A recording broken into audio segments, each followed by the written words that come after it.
Alors, Kikayabin Karougou, bonjour. Bonjour. Je vous trouve ici à Washington, D.C.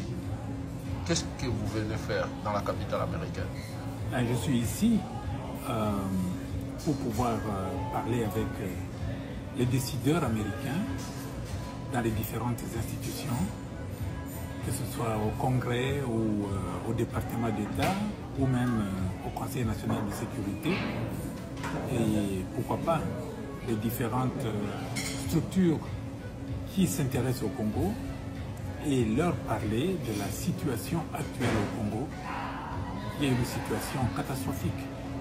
Vous venez directement de Goma, ville sous occupation AFC M23, donc de la rébellion, Oui. où vous accompagnez l'ancien président de la République, Joseph Kabila. Quelle est la situation d'abord sur place? Ben, la situation est calme, mais difficile. Difficile surtout parce que le gouvernement central de M. Tshisekedi a décidé de sacrifier et de punir et d'asphyxier les plus de 10 millions d'habitants des deux provinces, le nord et le sud Kivu, en les coupant du système financier national et pourquoi pas mondial. Alors l'argent circule difficilement, ce qui fait que la vie est difficile. Mais n'empêche, les gens sont là, ils vivent clopin avec ce qu'ils peuvent faire. Mais c'est quoi le message principal que vous voulez transmettre aux Américains pour le compte du président Kabila? Oui, le message principal, c'est celui qui est contenu dans son discours qu'il a fait il y a de cela un mois. Le président Kabila, c'est un homme de paix. Il est dans la partie orientale du pays pour vivre avec ceux qui souffrent le plus de la crise que traverse notre pays et recueillir leurs avis sur le plan de sortie de crise qu'il a annoncé d'ailleurs au monde. C'est un plan de paix. Et cela, nous voulons le communiquer aux autorités de ce pays qu'est les États-Unis d'Amérique. Et dans son discours, il a presque tout dit, mais sauf le rôle qu'il compte réellement jouer dans la résolution de la crise actuelle. Ben, le rôle qu'il compte jouer, c'est celui qu'il joue maintenant. Il est là, il parle. Il n'y a personne qui a consulté les mamans, les hommes d'affaires, les jeunes, les scientifiques, les communautés du Nord et du Sud Kivu pour savoir ce qu'ils pensent. Nous voyons des initiatives de dialogue un peu partout, que ce soit Luanda, Nairobi, Lomé, Doha, Washington. Tout le monde est là, sauf les concernés, les premiers concernés.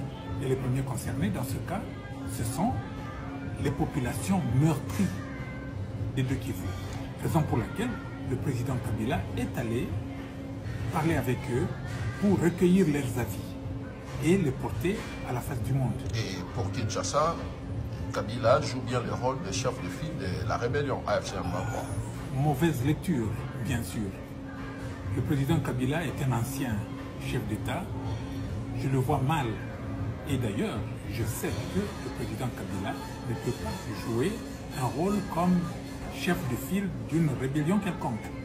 Mais il est là, il parle avec tout le monde, il parle avec même ceux qui gèrent la cité aujourd'hui, que sont l'AFC de Corneille Nangaa et le M23.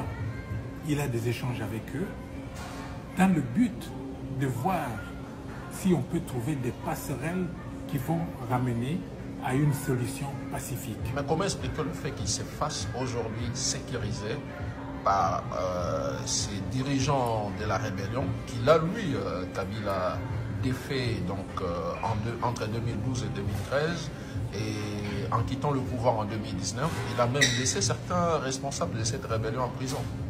Vous savez, cela fait quelques années que le président Tshisekedi a décidé de retirer au président Kabila sa garde.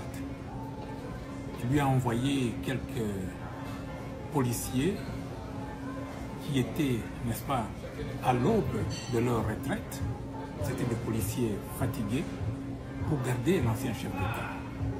Et c'est à ce moment-là que le président a décidé, l'ancien président a décidé de se prendre en charge. Il a formé, il a recruté une garde personnelle qui le sécurise. Il ne pouvait pas faire autrement. Et jusqu'aujourd'hui, il est gardé et sécurisé par sa propre garde. Sa propre armée, on va dire. Sa propre garde. Sa propre garde. Vous savez, vous pouvez être sécurisé par un garde-corps qui n'a aucune arme. Il n'a que ses bras. Mais seulement on est dans une zone rebelle. On est dans une zone rebelle. Il n'est pas en contradiction avec ce que les rebelles font. Je dirais même que les objectifs de la rébellion sont les mêmes que ceux du président Kabila. Le président Kabila a dit, sans le cacher, dans son discours, que au point numéro 1 d'ailleurs de son plan de sortie de crise, qu'il fallait mettre fin à la dictature et à la tyrannie. Mais comment expliquer que celui qui a défait cette rébellion en 2013, 2012-2013 puisse aujourd'hui avoir les mêmes objectifs que cette même rébellion? Le nom peut être le même, hein? M23, pour ce cas précis. Mais les objectifs sont différents, nous l'avons dit. Les objectifs qu'avait le M23 en 2012-2013 ne sont pas les mêmes qu'aujourd'hui. Aujourd'hui, le M23 a été à Kinshasa, invité par le président Tshisekedi. Ils se sont entendus sur un certain nombre de choses. Cet engagement n'a pas été accepté par l'homme qui dirige le Congo aujourd'hui. Et ils ont pris les armes pour se défaire de la dictature et de la tyrannie. Et voilà, je pense que si vous faisiez un sondage aujourd'hui, je crois que 99% des Congolais vous diront qu'il faut se défaire de la dictature.